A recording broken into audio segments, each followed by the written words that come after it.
Are we on? My name's Grant Carter. I've worked at Mercy for 40 years, and I am currently supervisor of the Mercy print shop. I was 17 years old when I started at Mercy Medical Center. I was still working on finishing high school. Well, I'm Kathy Swift, and I'm a clinical specialist for surgical services. That's under the Clinical Improvement Department. And I've been at Mercy for 30 years, which doesn't seem possible. I'm Sarah Todd, and I'm an RN, and I currently work at Mercy Care Health Partners. I've been with Mercy for 35 years. Hi, I'm Dr. Steve Rundy. I work at Mercy Care North Urgent Care Clinic on the northeast side of Cedar Rapids, where I've been for 25 years now. Prior to that, I was in family practice in Marion, Iowa with Dr. Hodge and Dr. Bell for 11 years. And in 1994, I transitioned over to Mercy Care North, and I've been there ever since. It started as a part-time job after high school. I worked in Central Sterile then as a courier. I was on a sabbatical at Mount Mercy, and I called Penny Glantz and said, I need a really interesting surgical project. That's my love. So do you have anything for me? And it was the rollout of SCIP, which was the Surgical Care Improvement Project. I loved it. I loved working with the physicians on it. I knew this is where I needed to be full-time. And I made a transition then, a difficult one, but I'm so glad I did. And I've been here since. I already had a foot in the door being an employee at the infirmary at the convent at that time. So when I graduated from Mount Mercy in 1985 with my BSN, I got a job here at Mercy on 31, and it was then general surgery, post-op, and gynecology, and then urology. Who's that guy? That is a much younger version of myself.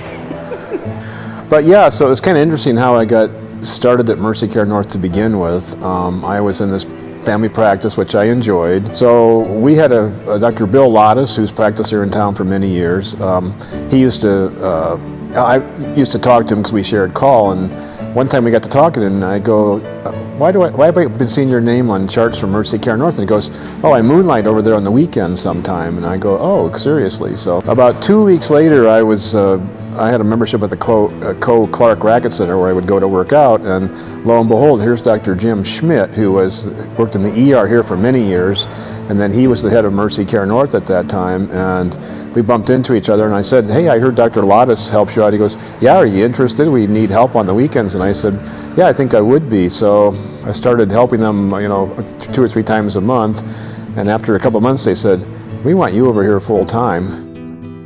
You could go back a long way in Mercy Hospital archives for me. You got my baby picture in there? Oh, good.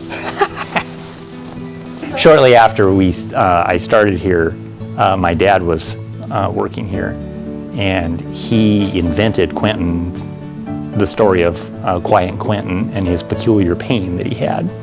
In the 80s, it was not uncommon to see nurses with still their nursing cap. I can remember our nurse manager, Mary Fiala, had a nursing cap. Betty Turnus, a mentor of mine, always wore a cap on the surgical floor. I remember when I had my clinicals, and Mount Mercy had the ugliest uniforms ever, and then we had to wear cone head caps. Do you have one of those cone head caps? Yes, this is it. This is it.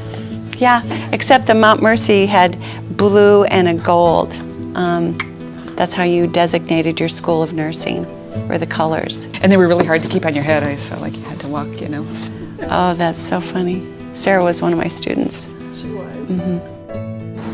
So anyway, yeah, there's been a little stress, a little aging on this guy since 1996, huh? That's all experience, right? Yeah, we'll call it experience. Oh my goodness. Can you read me that headline? Sarah Todd realizes goal, New York City Marathon. That was so fun.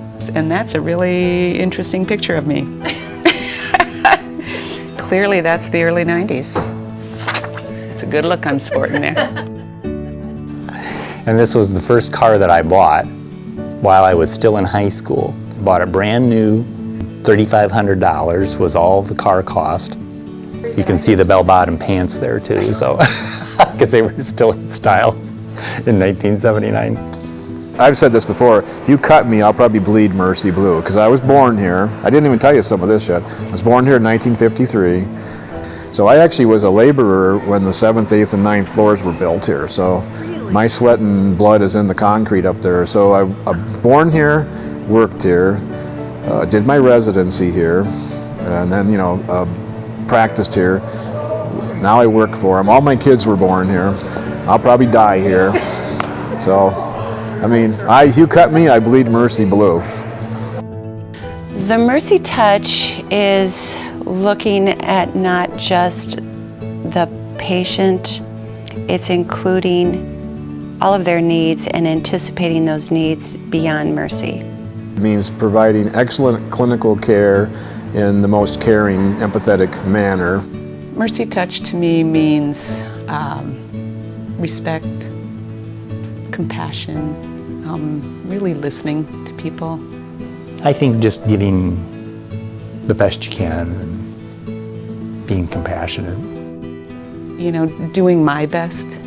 There's something about the Mercy Touch that is real. You feel that in the hallway, you feel that personally when you've had a situation in your life that you need support, and it's a real thing here.